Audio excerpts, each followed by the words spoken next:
Dans un hôpital, la routine a été brisée par un événement inattendu. Un cheval doré est entré, changeant le cours de tout.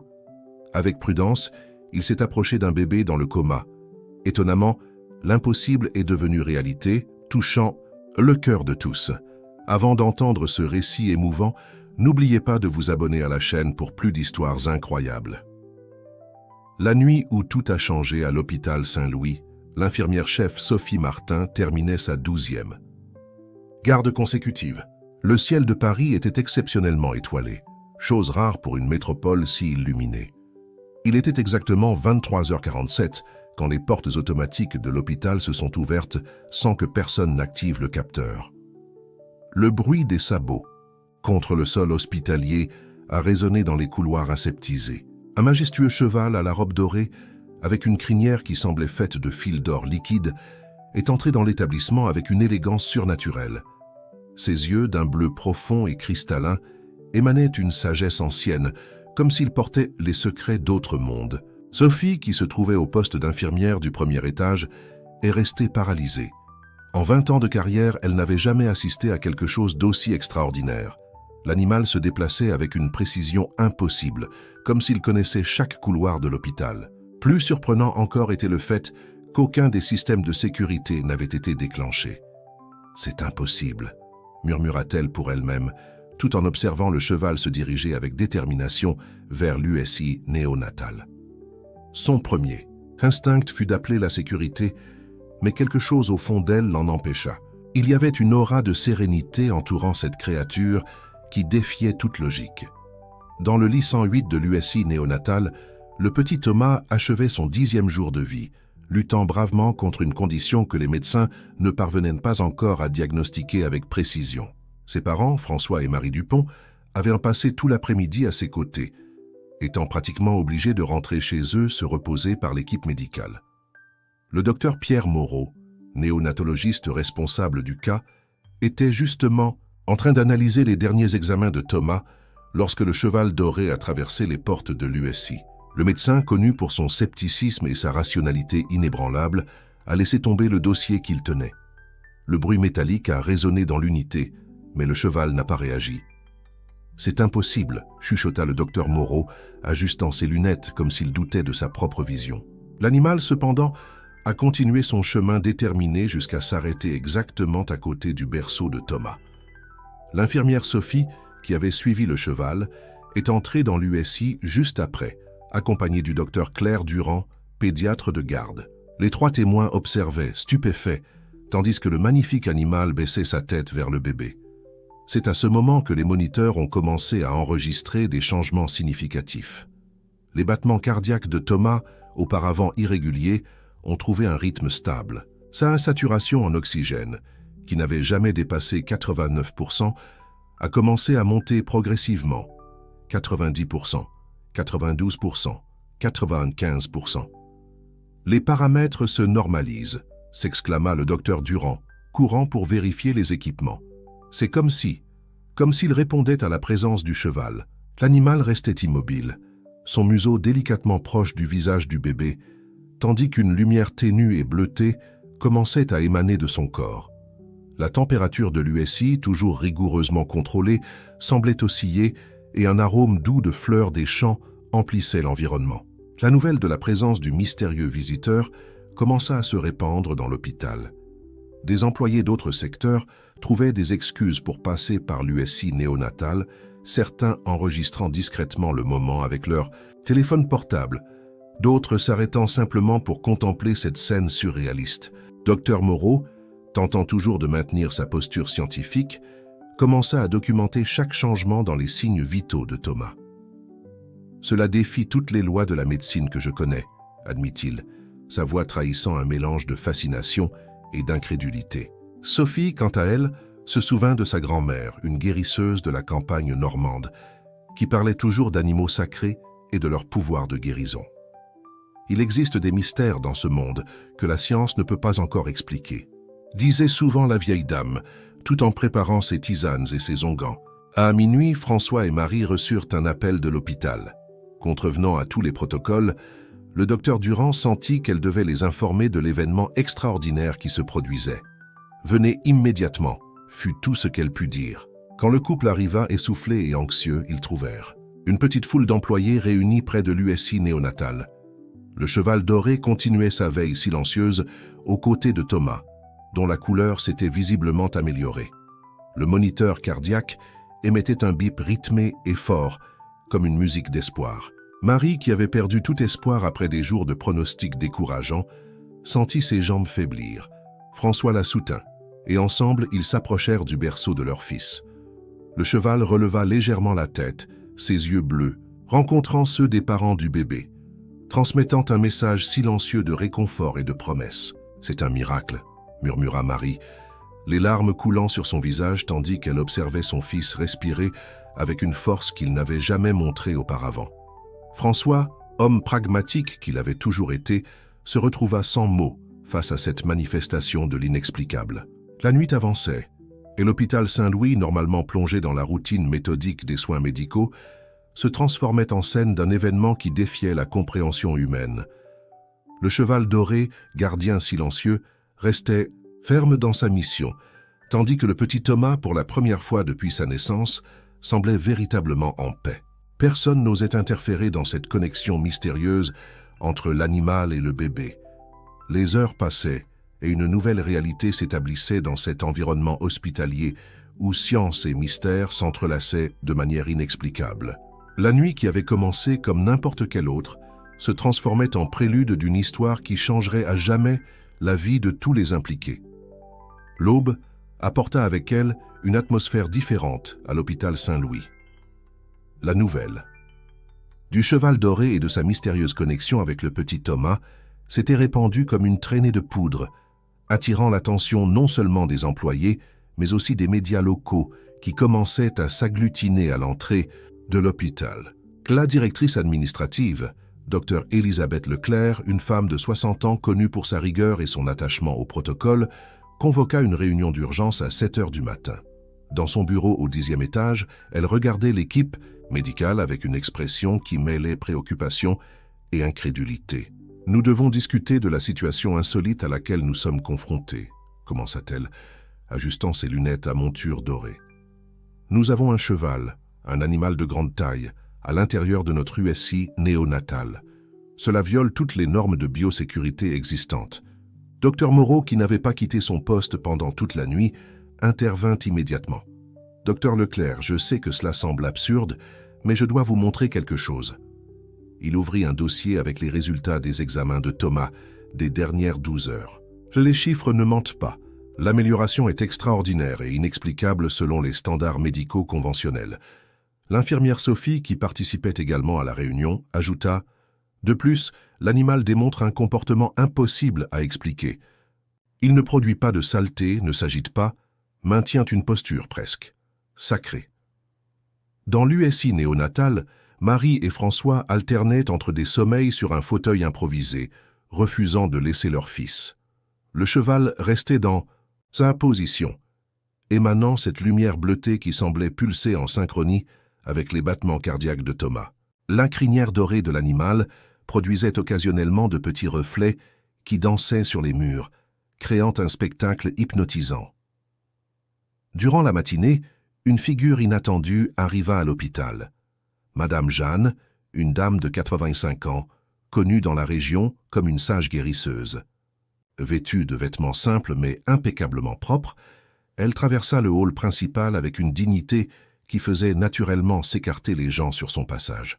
« Je suis venue parce que j'ai rêvé de lui », dit-elle simplement à la réceptionniste, qui étonnamment ne questionna pas son entrée.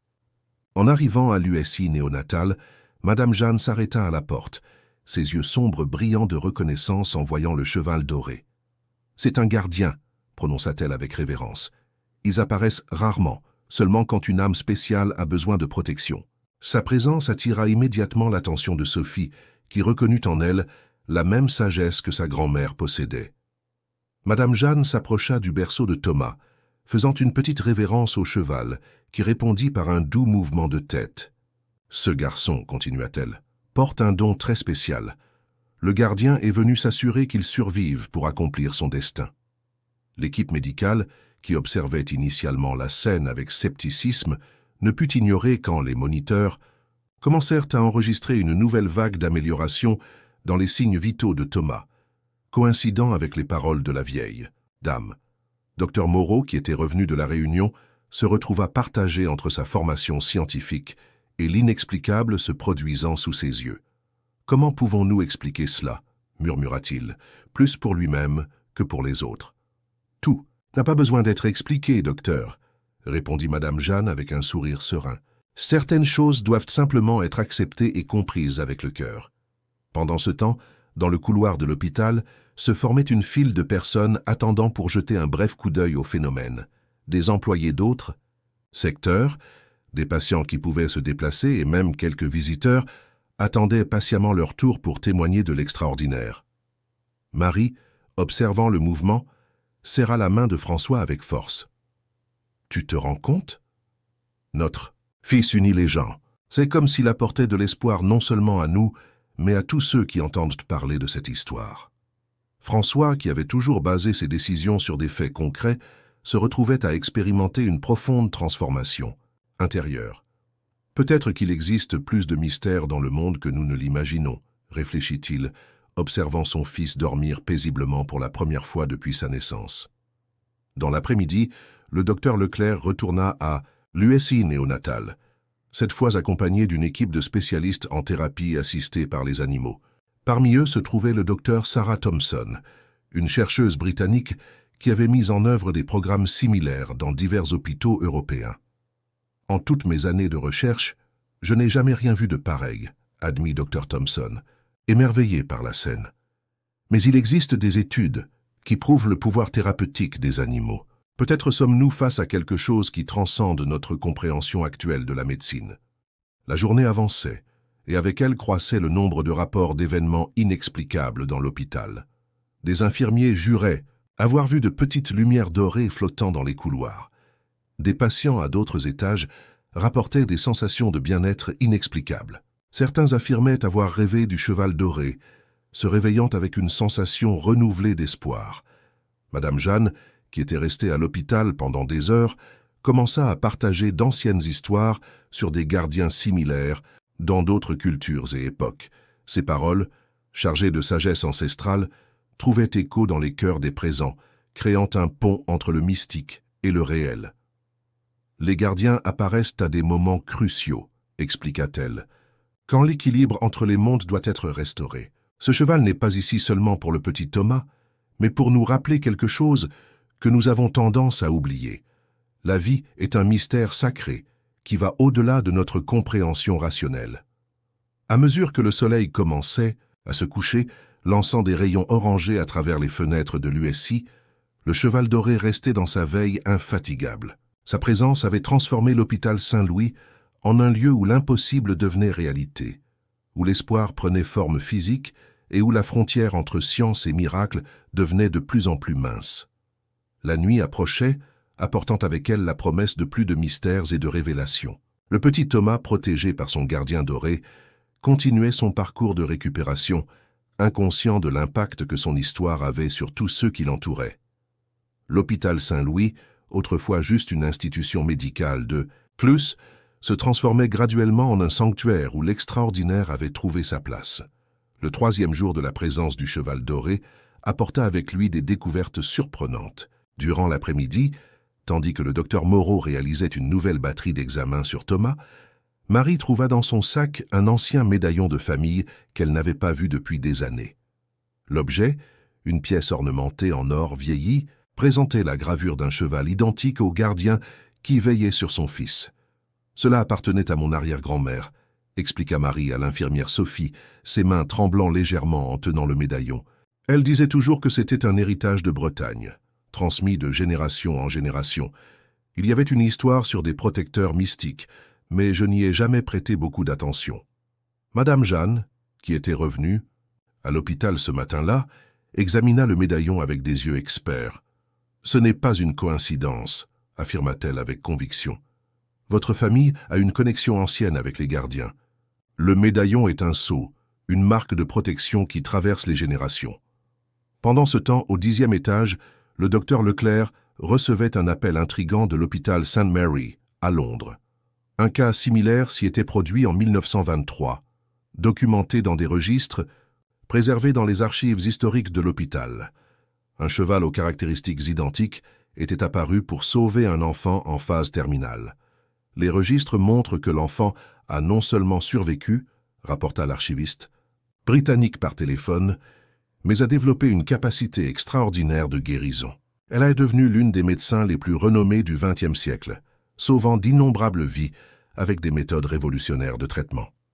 La nouvelle se répandit rapidement dans l'hôpital, ajoutant une nouvelle couche de mystère à la situation déjà extraordinaire. Dr Moreau, toujours méthodique, commença à rechercher d'autres cas similaires dans la littérature médicale, découvrant des récits dispersés mais cohérents d'apparitions semblables dans différentes cultures et époques. Au début de la soirée, un phénomène encore plus impressionnant se produisit. Le cheval doré, pour la première fois depuis son arrivée, émit un doux hennissement musical qui résonna dans tout l'hôpital. Au même instant, tous les appareils électroniques clignotèrent et une vague de bien-être inexplicable parcourut le bâtiment. Des patients en état grave rapportèrent des améliorations soudaines. Une dame dans le coma depuis 3 mois ouvrit les yeux. Un enfant paralysé réussit à bouger les doigts de ses pieds. C'était comme si une onde d'énergie curative avait été libérée, affectant tous les présents. François, qui jusqu'alors maintenait une posture plus réservée face aux événements, partagea une révélation avec sa femme. « Quand j'étais petit, ma grand-mère racontait l'histoire d'un cheval doré qui avait sauvé tout un village lors d'une épidémie dans la campagne normande. J'ai toujours pensé que ce n'était qu'une légende. » Sophie, se rappelant les histoires de sa propre grand-mère guérisseuse, commença à relier les points. Il existe des endroits dans le monde où la frontière entre le physique et le spirituel est plus mince, expliqua-t-elle. Peut-être que l'hôpital Saint-Louis est devenu l'un de ces portails. Le docteur Durand, qui suivait de près l'évolution de Thomas, remarqua un schéma intéressant dans les moments de plus grande activité du cheval. C'est comme s'il répondait à un cycle lunaire. L'intensité de la lumière qu'il émane augmente à mesure que la lune croît dans le ciel. Madame Jeanne confirma l'observation avec un sourire connaisseur. Les gardiens sont connectés au cycle naturel. Ils canalisent l'énergie de la Terre elle-même pour accomplir leur mission de guérison. À mesure que la nuit avançait, plus de personnes commencèrent à rapporter des rêves et des visions liés au cheval doré. Une infirmière du service d'oncologie décrivit un rêve vivide où l'animal lui montrait une nouvelle méthode de traitement.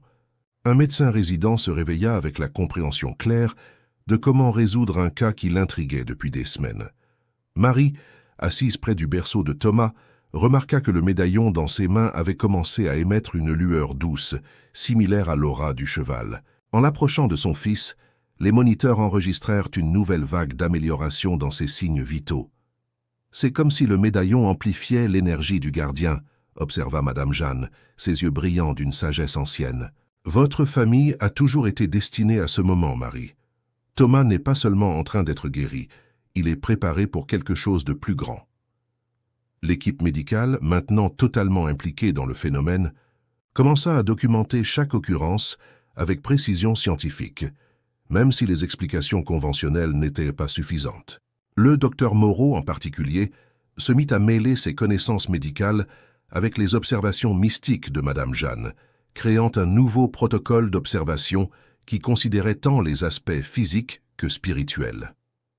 Nous sommes témoins de quelque chose qui peut complètement changer notre compréhension de la guérison et de la médecine, réfléchit-il, observant les derniers résultats des examens de Thomas.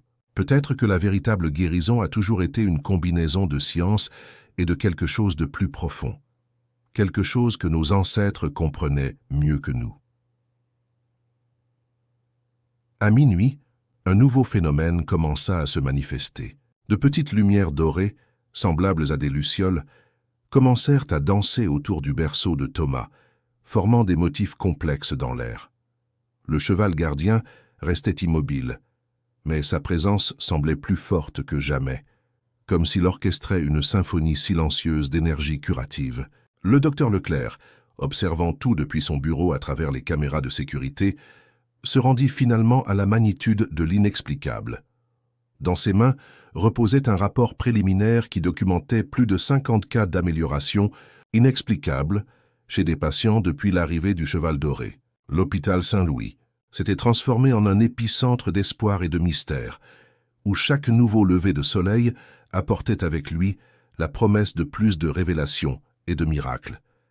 Et au centre de tout, un petit bébé et son gardien mystique continuaient leur extraordinaire voyage, réécrivant les limites entre le possible et l'impossible. Avec l'aube du 4e jour, l'hôpital Saint-Louis se trouvait dans un état de transformation profonde. La présence du cheval doré avait déclenché une série d'événements qui allaient bien au-delà de la récupération miraculeuse de Thomas. C'était comme si une vague de guérison et de renouveau se répandait dans tout le bâtiment, affectant patients, personnel et même la structure physique de l'hôpital. Dans l'USI néonatal, Thomas n'était plus le seul bébé à présenter des améliorations surprenantes. D'autres nouveau-nés en état critique commencèrent à montrer des signes de récupération, leurs moniteurs pulsant avec une vitalité renouvelée. L'équipe de néonatologie, dirigée par le docteur Moreau, travaillait sans relâche pour documenter chaque changement, chaque progrès inattendu. C'est comme si le cheval avait créé un champ de guérison, observa le docteur Durand, analysant les données collectées durant les dernières 72 heures. Les effets semblent s'étendre en ondes concentriques, touchant d'abord les patients les plus proches, puis se répandant aux étages supérieurs. Au 4e étage, dédié à l'oncologie pédiatrique, un phénomène qui laissa médecins et infirmiers stupéfaits se produisit.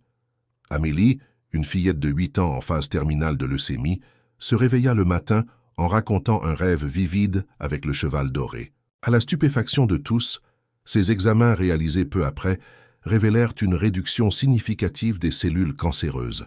« Il m'a dit que j'avais une mission importante », raconta Amélie, ses yeux brillant d'une nouvelle lumière. « Il m'a dit que je devais devenir forte pour aider d'autres enfants à l'avenir. » La nouvelle de la récupération d'Amélie se répandit rapidement, apportant une vague d'espoir aux familles qui avaient depuis longtemps perdu foi en les traitements conventionnels. Des parents d'autres enfants commencèrent à rapporter des rêves similaires, tous impliquant le mystérieux gardien doré. Pendant ce temps, à l'accueil de l'hôpital, se formait une file toujours plus longue de personnes cherchant à témoigner du miracle. Beaucoup apportèrent des fleurs, des bougies et même des offrandes pour le cheval, transformant l'entrée du Saint-Louis en un véritable sanctuaire improvisé. Le docteur Leclerc, percevant l'ampleur du phénomène, convoqua une conférence de presse pour aborder la situation. Face à des dizaines de journalistes avides d'informations, elle maintint une posture prudente, mais ne put nier l'inexplicable. « Nous sommes face à un phénomène qui défie notre compréhension actuelle de la médecine », admit-elle, ajustant nerveusement ses lunettes. « Alors que nous continuons à investiguer scientifiquement les événements, nous ne pouvons ignorer les résultats positifs que nous observons chez nos patients. » La déclaration de la directrice ouvrit la porte à une vague de spéculations et théories. Des spécialistes en phénomènes paranormaux, des leaders religieux et des scientifiques de divers domaines commencèrent à converger vers l'hôpital, chacun offrant sa propre interprétation des événements. Au milieu de cette agitation, Marie et François restaient aux côtés de Thomas, témoins jour après jour de la récupération miraculeuse de leur fils. Le médaillon de famille, maintenant toujours proche du berceau, semblait pulser avec une énergie propre, en synchronie avec les battements cardiaques du bébé. C'est comme si nous étions à l'épicentre de quelque chose de bien plus grand que nous, réfléchit François, observant le va-et-vient des médecins et infirmières. Quelque chose qui change non seulement notre fils, mais tout le monde autour de nous. Madame Jeanne, qui était devenue une présence constante à l'hôpital, commença à organiser de petits groupes de méditation et de prière dans les jardins du Saint-Louis. Sa sagesse ancestrale attirait tant le personnel que les visiteurs, créant un espace de réflexion et de connexion au milieu du tourbillon d'événements extraordinaires. « Ce que nous vivons ici est un rappel, » expliquait-elle, à ceux qui se réunissaient pour l'écouter. Un rappel que la vraie guérison implique corps, esprit et âme.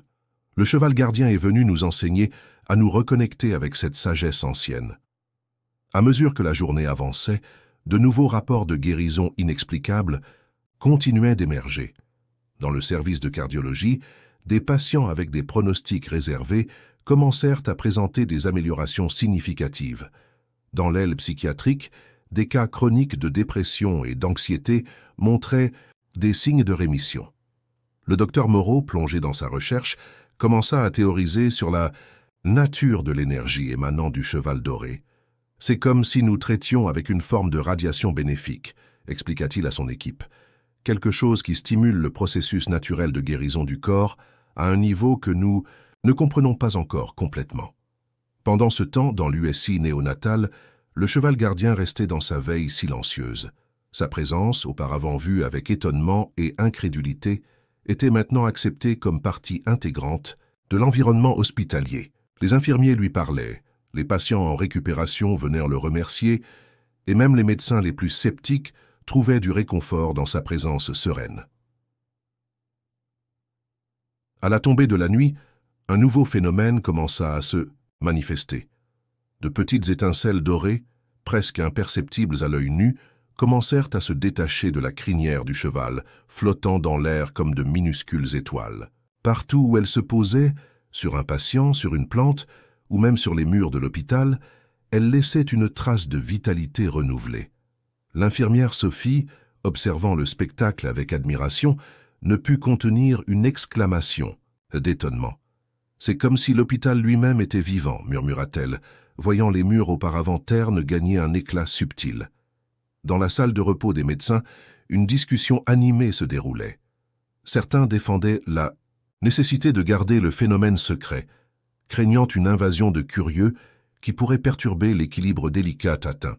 D'autres argumentèrent que le monde devait savoir, que ce qui se passait au Saint-Louis pourrait révolutionner la médecine dans son ensemble. Marie, berçant Thomas dans ses bras pour la première fois depuis son hospitalisation, sentit une profonde gratitude couler en elle. « Peu importe ce qui arrive à partir de maintenant, » dit-elle doucement à son mari, « notre fils est déjà un miracle, et ce miracle se répand, touchant des vies que nous ne pouvons même pas imaginer. » Avec le ciel nocturne étoilé visible à travers les fenêtres de l'USI, l'hôpital Saint-Louis pulsait d'une énergie de transformation et d'espoir. Le 4e jour touchait à sa fin, mais il était clair pour tous les présents que le voyage était loin d'être terminé. Le cheval doré, dans sa mission silencieuse, continuait à tisser une tapisserie de guérison et de renouveau, reliant passé et présent, science et mystère, dans une danse cosmique de possibilités infinies. Le 5e jour à l'hôpital Saint-Louis se leva avec une atmosphère chargée d'expectatives. Les événements extraordinaires des jours précédents avaient créé un champ énergétique presque palpable, comme si l'air lui-même était imprégné de possibilités miraculeuses. Dans l'USI néonatale, Thomas, maintenant visiblement plus fort, ouvrit les yeux pour la première fois depuis son hospitalisation. Ses yeux, d'un bleu profond et cristallin, semblaient refléter la même sagesse ancestrale présente dans le regard du cheval gardien. Marie, en témoin de ce moment, sentit une connexion indescriptible avec son fils, comme si elle pouvait voir, à travers lui, un aperçu d'un avenir extraordinaire. « Il a les yeux du cheval », murmura-t-elle à François, sa voix chargée d'émotion.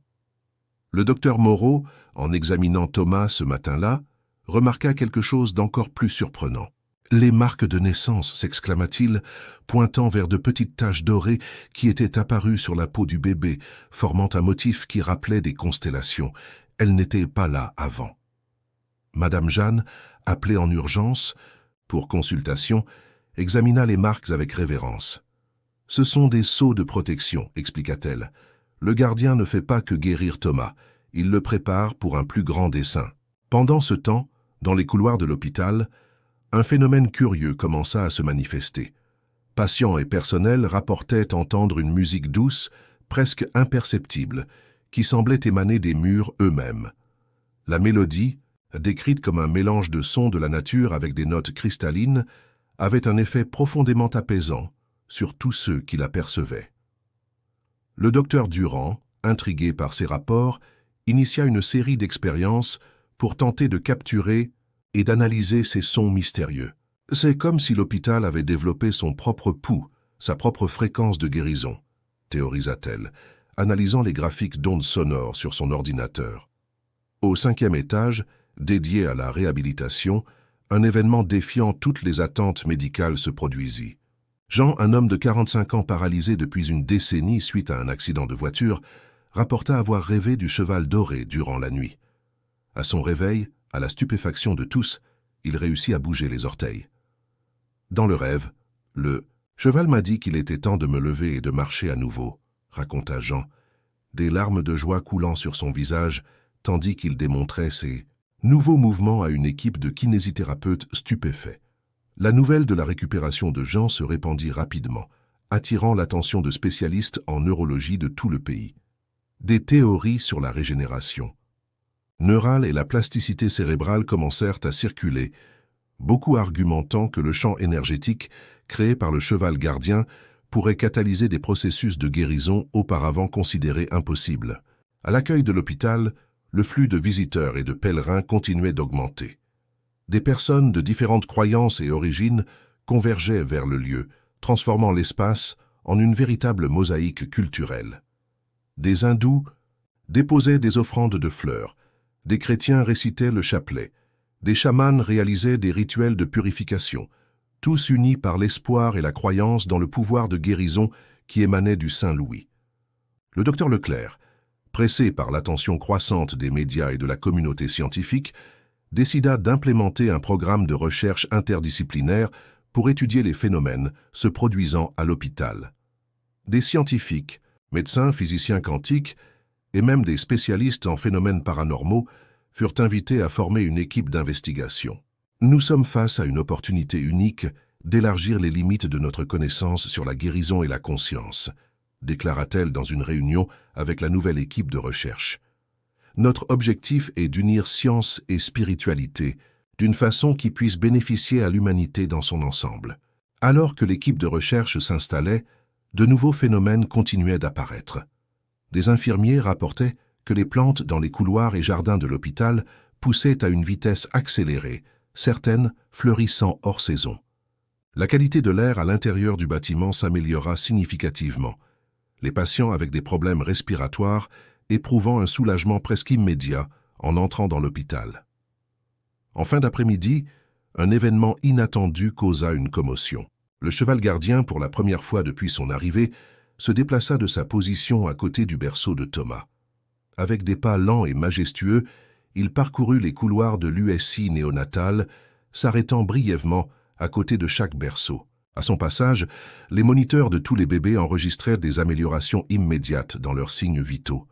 Sophie, qui fut témoin de la scène, sentit une émotion écrasante la saisir. « C'est comme s'il bénissait chaque enfant », dit-elle, la voix tremblante. « Comme s'il répandait son énergie de guérison à tous ceux qui en ont besoin. » Le docteur Moreau, observant le phénomène, eut une épiphanie. Peut-être que ce dont nous sommes témoins n'est pas seulement la guérison d'individus, réfléchit-il. Peut-être que c'est l'éveil d'une conscience collective de guérison, quelque chose qui a toujours existé en nous, mais que nous avions oublié comment accéder. À mesure que la nuit tombait, l'hôpital Saint-Louis semblait pulser d'une vie propre. Les lumières dans les couloirs oscillaient doucement, créant des motifs qui rappelaient des aurores boréales. Le son de la musique mystérieuse devint plus audible, enveloppant tout le bâtiment dans une symphonie éthérée de guérison et de renouveau. Marie et François, observant leur fils dormir paisiblement, ressentirent un profond sentiment de gratitude et de révérence. « C'est comme si nous étions au centre d'une révolution », chuchota François. « Une révolution silencieuse qui change la façon dont nous comprenons la vie et la guérison. » Madame Jeanne, assise sur un banc dans le jardin de l'hôpital, regardait le ciel étoilé avec un sourire serein. « Les anciens ont toujours su, » murmura-t-elle pour elle-même. « Ils ont toujours su que la vraie guérison vient de l'équilibre entre le visible et l'invisible, entre le tangible et l'éthéré. » Alors que le 5e jour touchait à sa fin, l'hôpital Saint-Louis s'était transformé en un épicentre d'espoir et de possibilités infinies. Le cheval gardien, dans sa mission silencieuse, continuait à défier les limites entre science et miracle, invitant tous les présents à élargir leur compréhension de ce qui est possible quand le cœur s'ouvre à l'extraordinaire. Le 6e jour à l'hôpital Saint-Louis se leva avec une énergie palpable dans l'air.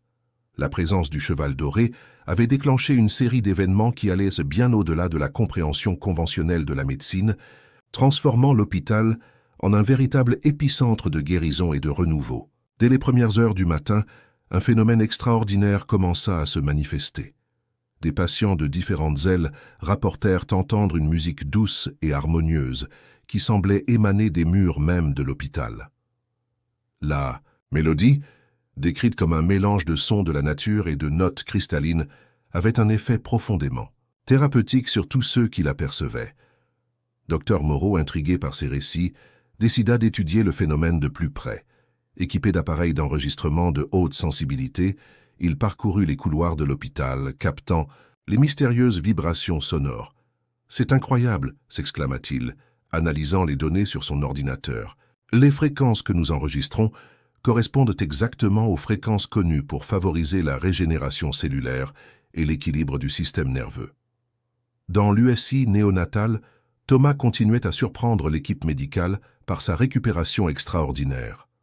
Les marques dorées sur sa peau, qui rappelaient des constellations, semblaient pulser doucement en synchronie avec la musique mystérieuse qui imprégnait l'hôpital. Marie, assise à côté du berceau de son fils, remarqua quelque chose d'encore plus surprenant. « Regardez !» s'exclama-t-elle, pointant vers le médaillon de famille qui reposait près de Thomas. L'ancien artefact avait commencé à émettre une lueur douce, pulsant au même rythme que les marques sur la peau du bébé. Madame Jeanne, appelée pour examiner le phénomène, sourit avec connaissance. « Le médaillon et Thomas sont en résonance, » expliqua-t-elle. « C'est comme s'ils communiquaient, échangeant une sagesse ancienne qui va au-delà des mots. » Pendant ce temps, dans les autres étages de l'hôpital, les effets de la présence du cheval gardien continuaient à se manifester de façon surprenante. Dans l'aile d'oncologie, les patients en traitement de chimiothérapie rapportaient une diminution significative des effets secondaires. Des analyses sanguines révélaient une amélioration impressionnante dans le comptage des cellules immunitaires. Le docteur Durand, chef de l'équipe d'oncologie, était émerveillé par les résultats. « C'est comme si le champ énergétique créé par le cheval potentialisait nos traitements conventionnels, » observa-t-elle, analysant les dossiers des patients. « Nous voyons des réponses qui prendraient normalement des mois à se manifester. » 6e étage, dédié à la santé mentale, un autre phénomène intrigant commença à se développer. Des patients souffrant de troubles chroniques d'anxiété et de dépression rapportaient une sensation de paix et de clarté mentale que beaucoup n'avaient jamais expérimenté auparavant. Dr Laurent, psychiatre en chef, remarqua un changement significatif dans les schémas d'ondes cérébrales de ses patients. « C'est fascinant », commenta-t-il, examinant les électroencéphalogrammes. « Nous observons une augmentation de l'activité des ondes alpha et θ, associées à des états de relaxation profonde et de guérison émotionnelle. » À mesure que la journée avançait, la musique mystérieuse qui imprégnait l'hôpital semblait gagner en force et en complexité. Beaucoup décrivaient la sensation d'être immergés dans une symphonie cosmique, où chaque note portait un potentiel de guérison et de transformation. Dans le jardin de l'hôpital, Madame Jeanne organisa un cercle de méditation, invitant patients, familles et personnels à se connecter consciemment avec l'énergie de guérison qui imprégnait l'environnement. Des dizaines de personnes se rassemblèrent, formant une mosaïque vibrante de couleurs et de cultures. « Fermez les yeux et sentez la musique », instruisit Madame Jeanne, sa voix douce mais ferme. « Laissez-la vous guider vers l'intérieur, vers l'endroit où la vraie guérison se produit. » Tandis que le groupe méditait, quelque chose d'extraordinaire commença à se produire. De petites lumières dorées, semblables à des lucioles, commencèrent à se manifester dans l'air, autour des participants. Ceux qui ouvraient les yeux étaient émerveillés par le spectacle éthéré. Dans le centre de recherche improvisé à l'hôpital, l'équipe multidisciplinaire travaillait sans relâche pour documenter et analyser les phénomènes. Des physiciens quantiques théorisaient sur des champs d'énergie non locaux, tandis que des biologistes moléculaires examinaient des échantillons de tissus qui montraient des taux de régénération sans précédent.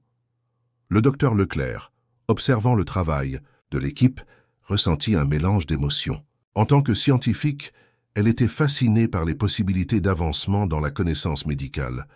En tant qu'administratrice, elle était consciente des défis logistiques et éthiques que la situation présentait.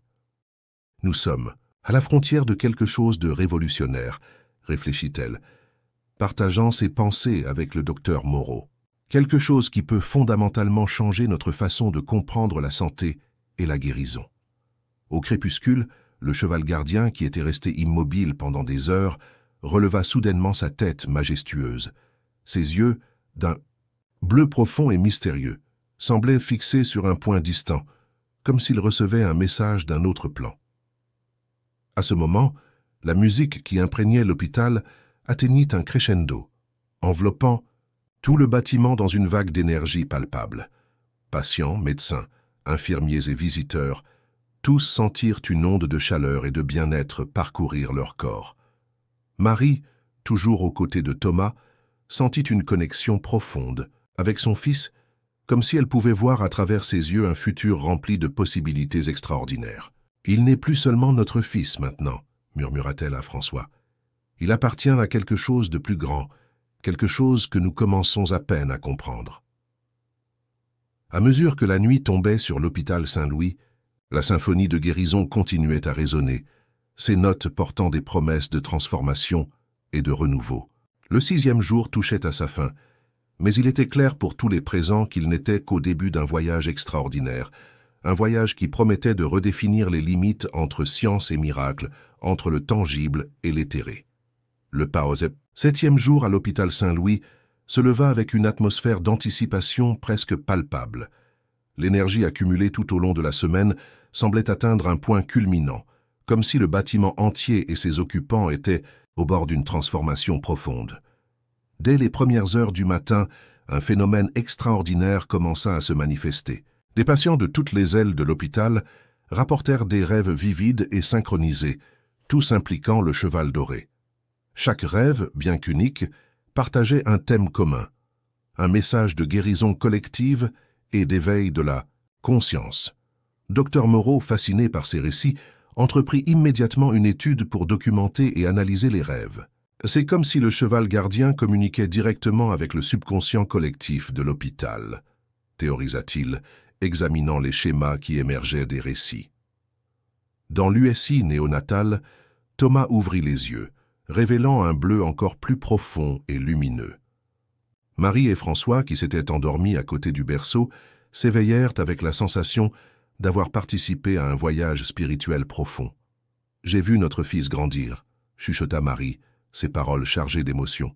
« J'ai vu l'homme qu'il deviendra, la différence qu'il fera dans le monde. » François acquiesça, des larmes silencieuses coulant sur son visage. « Moi aussi j'ai vu. C'est comme si nous avions reçu un aperçu du futur, un futur plein d'espoir et de possibilités. » Pendant ce temps, dans les couloirs de l'hôpital, quelque chose d'encore plus extraordinaire commençait à se produire.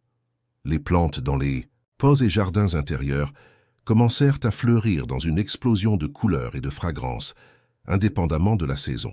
Des fleurs exotiques, jamais vues auparavant dans la région, poussaient dans des plates-bandes et même dans les fissures des murs. Le docteur Durand, passant par l'un de ces jardins improvisés, remarqua quelque chose de surprenant. « Ces plantes !» s'exclama-t-elle, examinant de près une fleur aux pétales dorés. « Certaines d'entre elles ont des propriétés médicinales que nous croyions éteintes depuis des siècles. » Au centre de recherche, l'équipe multidisciplinaire travaillait frénétiquement pour documenter et analyser les phénomènes qui se déroulaient. Des biologistes collectaient des échantillons des nouvelles espèces de plantes, tandis que des physiciens enregistraient des fluctuations inexplicables dans les champs électromagnétiques de l'hôpital. Le docteur Leclerc, observant le travail de l'équipe, ressentit un mélange d'excitation et d'appréhension. « Nous sommes témoins de quelque chose qui va au-delà de la science telle que nous la connaissons, » réfléchit-elle. « Quelque chose qui peut fondamentalement changer notre compréhension de l'univers et de notre place en son sein. » À midi, un événement encore plus surprenant se produisit. Le cheval gardien, qui était resté dans l'USI néonatal pendant des jours, commença à se déplacer. Avec des pas lents et majestueux, il parcourut les couloirs de l'hôpital, s'arrêtant brièvement à chaque étage. À son passage, les patients rapportaient des sensations de chaleur et de bien-être, comme si une vague d'énergie curative lavait leur corps. Les équipements médicaux enregistraient des améliorations soudaines des signes vitaux et, dans certains cas, des symptômes chroniques disparaissaient complètement. Dans l'aile de réhabilitation, Jean, l'homme qui avait récupéré les mouvements de ses jambes après des années de paralysie, fit ses premiers pas sans aide, provoquant des larmes de joie chez les patients et le personnel qui témoignaient du moment. Dans le jardin de l'hôpital, Madame Jeanne dirigeait un grand cercle de méditation, unissant patients, familles médecins et infirmières, dans un puissant courant d'intention collective. « Nous sommes au seuil d'une nouvelle ère », proclama-t-elle, sa voix résonnant de sagesse ancestrale. Une ère où la guérison n'est pas seulement celle du corps, mais de l'âme, de la communauté, de la planète elle-même. À mesure que la journée avançait, la musique éthérée qui avait imprégné l'hôpital les jours précédents atteignit un crescendo. Maintenant, même ceux qui auparavant ne pouvaient pas l'entendre, l'apercevaient clairement, la décrivant comme une symphonie cosmique qui résonnait avec la fréquence même de la vie. En fin d'après-midi, quelque chose d'encore plus extraordinaire commença à se manifester. De petits points de lumière, dorés semblables à des étoiles microscopiques, commencèrent à apparaître dans l'air, dansant selon des motifs complexes et hypnotisants. Ces points de lumière semblaient répondre aux pensées et émotions des personnes alentour, créant des formes et des symboles que beaucoup décrivaient comme un langage universel de guérison. Dr Moreau, observant le phénomène avec un mélange de fascination scientifique et de révérence spirituelle, eut une épiphanie. « Peut-être, dit-il au docteur Leclerc, que ce dont nous sommes témoins n'est pas seulement la guérison d'individus, ou même d'un hôpital. Peut-être est-ce l'éveil d'une conscience collective de guérison, quelque chose qui a toujours existé, en nous, mais que nous avions oublié comment accéder. » À mesure que la nuit tombait sur l'hôpital Saint-Louis, une sensation de transformation profonde planait dans l'air. Patients, médecins, infirmiers et visiteurs, tous sentaient qu'ils étaient au bord de quelque chose de monumental, quelque chose qui irait bien au-delà des murs de l'hôpital. Marie et François, berçant Thomas dans leurs bras, regardaient, par la fenêtre de l'USI néonatale, observant les lumières de la ville s'allumer. « C'est comme si le monde extérieur ne savait pas encore, » murmura Marie, « ne savait pas que tout est sur le point de changer. » Le cheval gardien, retournant à sa position à côté du berceau de Thomas, émit un doux hennissement qui sembla résonner avec la fréquence même de l'univers. À ce moment, tous à l'hôpital Saint-Louis sentirent, dans leur cœur, que le 8e jour apporterait non seulement l'aube d'un nouveau jour, mais l'aurore d'une nouvelle ère pour l'humanité. Le 8e jour à l'hôpital Saint-Louis se leva avec une atmosphère d'attente et de révérence. L'air semblait vibrer d'une énergie palpable, comme si l'univers entier retenait son souffle, attendant le déroulement de quelque chose d'extraordinaire. Dans les premières heures du matin, un phénomène sans précédent commença à se manifester. Une douce lumière dorée, semblable aux premiers rayons du soleil, commença à émaner du centre de l'hôpital, précisément de l'endroit où le cheval gardien restait aux côtés du berceau de Thomas. Dr Moreau, qui avait passé la nuit, à surveiller les événements, fut le premier à remarquer le changement. « C'est comme si l'hôpital lui-même s'éveillait », murmura-t-il, observant comment la lumière se répandait graduellement dans les couloirs, touchant chaque recoin du bâtiment. Dans l'USI néonatale, Marie et François se réveillèrent pour trouver leur fils Thomas enveloppé d'un doux halo doré. Le bébé, autrefois si fragile, irradiait maintenant une vitalité et une présence qui dépassaient son jeune âge. « Il est différent, » chuchota Marie, touchant doucement le visage de son fils. « C'est comme s'il avait vécu 1000 vies en une semaine. » François, également émerveillé, remarqua quelque chose d'encore plus surprenant. Les marques en forme de constellation sur la peau de Thomas semblaient être en mouvement, comme des étoiles dansant dans une galaxie microscopique. « C'est comme s'il portait l'univers en lui, » dit-il, sa voix tremblante d'émotion. Pendant ce temps, dans les autres étages de l'hôpital, les patients commençaient à rapporter des expériences extraordinaires. Beaucoup décrivaient des sensations de légèreté et d'expansion, comme si leur corps se dissolvait en pure énergie.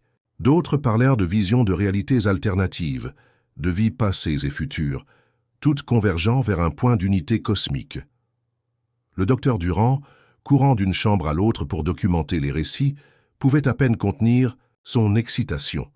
C'est comme si les barrières entre les dimensions se dissolvaient, théorisa-t-elle, tentant de capturer en mots ce que ses yeux témoignaient. Nous voyons la réalité d'une façon que la science ne peut pas encore expliquer. Dans Sathai, le jardin de l'hôpital, maintenant un véritable oasis de vie et de couleurs, Madame Jeanne dirigeait un grand cercle de méditation. Des centaines de personnes, patients, personnels, visiteurs et même des curieux qui s'étaient rassemblés aux portes de l'hôpital, s'unissaient dans un puissant courant d'intention collective. « Nous sommes au seuil », proclama Madame Jeanne, sa voix résonnant avec une force qui allait au-delà du physique.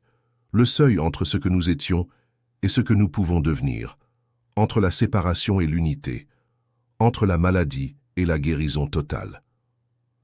À mesure que le soleil montait à l'horizon, la lumière dorée qui émanait de l'hôpital s'intensifia. Des témoins dans les rues adjacentes rapportaient voir un pilier de lumière s'élevant du bâtiment, atteignant les nuages, et au-delà, comme s'il connectait le ciel et la terre. Dans le centre de recherche, les équipements enregistraient des lectures qui défiaient toutes les lois connues de la physique. Des champs d'énergie fluctuaient et s'entrelaçaient, créant des motifs que les scientifiques décrivaient comme la toile même de la réalité devenant visible. Le docteur Leclerc, observant les moniteurs avec un mélange d'étonnement et de révérence, sentit une profonde transformation se produire en elle. « Nous ne sommes pas simplement témoins de l'histoire », dit-elle à l'équipe réunie. « Nous participons à l'évolution de la conscience humaine. » À midi, le phénomène atteignit son apogée. Le cheval gardien, qui était resté immobile pendant des heures, releva soudainement sa tête majestueuse. Ses yeux, brillants maintenant comme des étoiles vivantes, se fixèrent sur un point au-delà de l'horizon visible. À ce moment, une vague d'énergie traversa l'hôpital, si puissante qu'elle fut ressentie dans toute la ville. Des patients qui étaient auparavant au bord de la faim se levèrent de leur lit, complètement guéris. Des blessures chroniques cicatrisèrent instantanément et des conditions considérées incurables disparurent comme si elles n'avaient jamais existé. Mais la transformation allait au-delà du physique.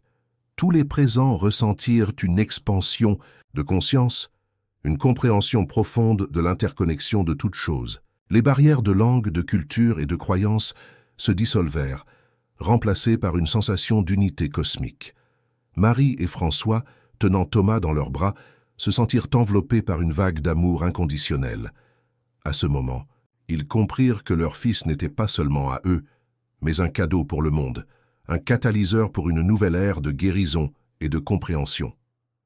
Le cheval gardien, sa mission accomplie, commença à se dissoudre en milliers de points de lumière dorés. Chaque point de lumière trouva son chemin vers un cœur humain, y plantant la graine de la transformation dont ils avaient été témoins.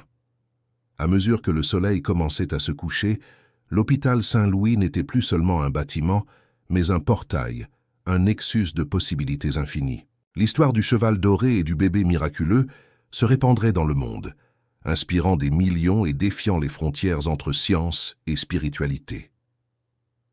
Docteur Moreau, observant le ciel se teinter d'or, ressentit une profonde sensation, de paix et de dessein. Ce n'est que le début, réfléchit-il. Le vrai travail de guérison, de transformation du monde commence maintenant. Alors que les étoiles commençaient à parsemer le ciel nocturne, l'hôpital Saint-Louis brillait, comme un phare d'espoir et de possibilités. Le voyage de 8 jours était arrivé à sa fin, mais un nouveau voyage qui impliquerait toute l'humanité ne faisait que commencer. Et ainsi, dans le calme de cette nuit transformatrice, le monde fit ses premiers pas vers une nouvelle ère de conscience, de guérison et d'unité cosmique. Fin de l'histoire, chers auditeurs. Nous espérons que le voyage extraordinaire vécu à l'hôpital Saint-Louis a touché vos cœurs et élargi vos horizons. Tout comme le cheval doré a laissé sa marque sur chaque personne dans cette histoire, nous vous invitons à porter cette énergie de transformation et de guérison dans vos propres vies. Pour continuer à explorer les mystères de la guérison et de la conscience, nous avons préparé une playlist spéciale avec des histoires tout aussi captivantes et inspirantes. Vous la trouverez ici, en cliquant sur le lien à gauche. Si ce récit a éveillé quelque chose en vous, n'oubliez pas de vous abonner à notre chaîne et de liker cette vidéo. Quotidiennement, nous apportons des contenus qui défient les limites entre l'ordinaire et l'extraordinaire, explorant les possibilités infinies de l'expérience humaine. Souvenez-vous, tout comme le petit Thomas est devenu un catalyseur de changement, chacun d'entre vous porte le potentiel de transformer le monde qui vous entoure. Partagez vos réflexions et expériences dans les commentaires ci-dessous. Ensemble, nous pouvons continuer ce voyage d'éveil collectif. Jusqu'à la prochaine histoire, gardez vos cœurs ouverts aux miracles qui nous entourent chaque jour. La magie dont nous avons été témoins à l'hôpital Saint-Louis est présente à chaque instant Il suffit d'ouvrir nos yeux et nos cœurs pour l'apercevoir.